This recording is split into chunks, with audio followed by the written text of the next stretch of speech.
My dear students, welcome to Gyan ka Sagar with संजीवनी।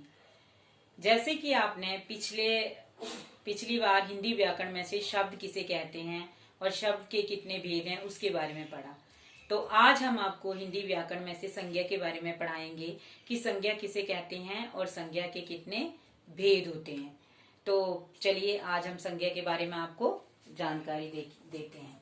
संज्ञा किसे कहते हैं? किसी व्यक्ति, वस्तु, स्थान के नाम को संज्ञा कहते हैं। जैसे राम, मोहन वस्तु में आ जाएगा, जैसे मेज, कुर्सी, टेबल, और स्थान में आ जाएगा दिल्ली, अमृतसर। इस तरह से इसको क्या कहते हैं? संज्ञा कहते हैं। ठीक है, अब हम पढ़ेंगे संज्ञा के कितने भेद होते हैं। संज्ञा के 3 भेद होते हैं। कितने भेद होते हैं? 3 भेद होते हैं। पहला कौन सा आएगा? जातिवाचक संज्ञा। फर्स्ट हमारा आएगा जातिवाचक संज्ञा।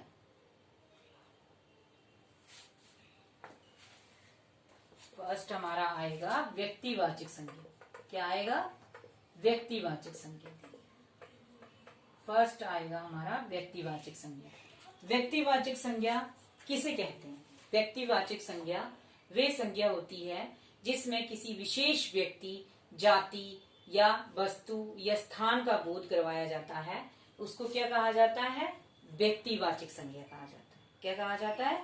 व्यक्तिवाचक संज्ञा कहा जाता है। जैसे हम बोलेंगे किसी विशेष व्यक्ति के बारे में बोलेंगे तो राम और कृष्ण क्या है? एक विशेष व्यक्ति है। जैसे हम विशेष स्थान के बारे में बोलेंगे तो ताजमहल क्या है? एक विशेष स्थान है। और जैसे हम किसी विशेष पुस्तक के बारे में बोलेंगे तो रामचरितमानस और रामायण और महाभारत हमारे क्या है? विशेष ग्रंथ है। तो इस तरह से जिसमें विशेष व्यक्ति, विशेष स्थान, विशेष पुस्तक या विशेष जाति का, विशेष समुदाय का बोध करवाया जाता है, उसको क्या कहा जाता है? व्यक्तिवाचक संज्ञा। ठीक है, तो नेक्स्ट हम पढ़ेंगे जातिवाचक संज्ञा। नेक्स्ट हम पढ़ेंगे जातिवाचक संज्ञा। जातिवाचक संज्ञा किसे कहा जाता है?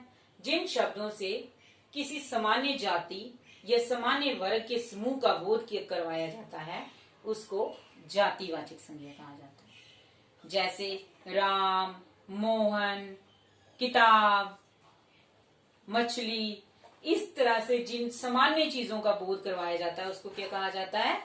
जातिवाचक संज्ञा कहा जाता है। ठीक है, अब आप पढ़ेंगे कि जातिवाचक संज्ञा के भी 2 रूप हैं। इसी जातिवाचक के 2 रूप हैं। फर्स्ट हमारा आ गया द्रव्यवाचक संज्ञा और दूसरा हमारा क्या आ गया? समूहवाचक संज्ञा। समूहवाचक संज्ञा। दूसरा क्या आ गया हमारा? समूहवाचक संज्ञा। ठीक है, ये द्रव्यवाचक संज्ञा, ये समूहवाचक संज्ञा।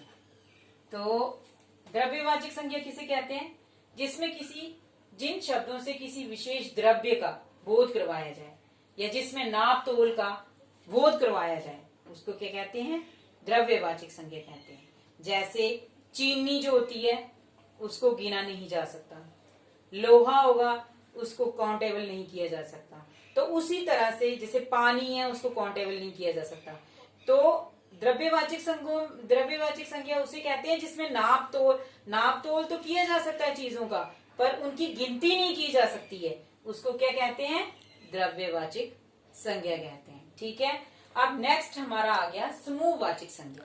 समूहवाचक संज्ञा किसे कहते हैं? कि जिन शब्दों से किसी संपूर्ण समुदाय का बोध, जो समूह में हो, ग्रुप में जिस चीज का बोध करवाया जाए उसको समूहवाचक संज्ञा कहते हैं। जैसे कक्षा होगी तो कक्षा में कितने बच्चे होंगे? तो वो समूह है।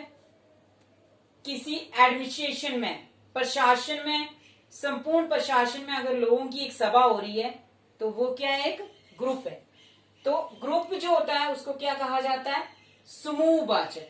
क्या कहा जाता है? समूहवाचक संज्ञा।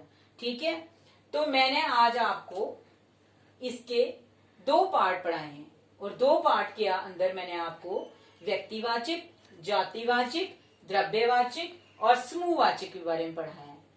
ठीक है, अब हमारा जो है लास्ट थर्ड जो है वो क्या रह जाता है, भाववाचक। और उसके बाद मैं आपको उसी में समझाऊंगी कि कैसे व्यक्तिवाचक जातिवाचक रूप में भी लिख सकते हैं और जातिवाचक को भाववाचक रूप में भी लिख सकते हैं। ठीक है, तो आज के लिए हम इतना ही वीडियो रखते हैं। आशा करती हूँ कि जितना भी मैंने आपको पढ़ाया है वो आपको समझ आया होगा। अगर आपको कोई चीज मेरी पढ़ाई हुई अगर समझ नहीं आती है तो प्लीज आप कमेंट बॉक्स पे जाइए और वहां पे जाके आप मुझसे कोई भी क्वेश्चन जो है वो पुट कर सकते हैं। थैंक यू, धन्यवाद।